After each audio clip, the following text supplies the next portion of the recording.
gate ਤੋਂ ਨਾ ਬੜੀ ਮਾਤਾ ਦੇ ਜਿਹੜੇ ਨਾ ਲੱਗੇ ਬੈਨਰ ਨੂੰ ਯਾਦ ਕਰਾਂਗੇ ਠੀਕ ਹੈ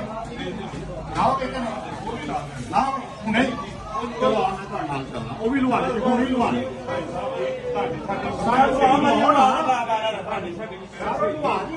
ਤੁਸੀਂ ਖੁਦ ਕਹਿ ਰਹੇ ਹੋ ਬੈਨਰ ਨਹੀਂ ਲੱਗੇਗਾ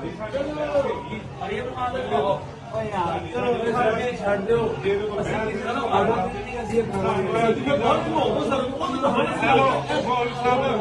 ਜੇ ਗੱਲ ਕਰਨੀ ਬਾਹਰ ਭੇਜ ਦੇਣਾ ਸਾਰਾ ਮੈਂ ਤਾਂ ਜਾਣੂ ਤਿਆਰ ਹਾਂ ਜਾਓ ਫਿਰ ਕਿਉਂ ਤੁਹਾਡਾ ਕੋਈ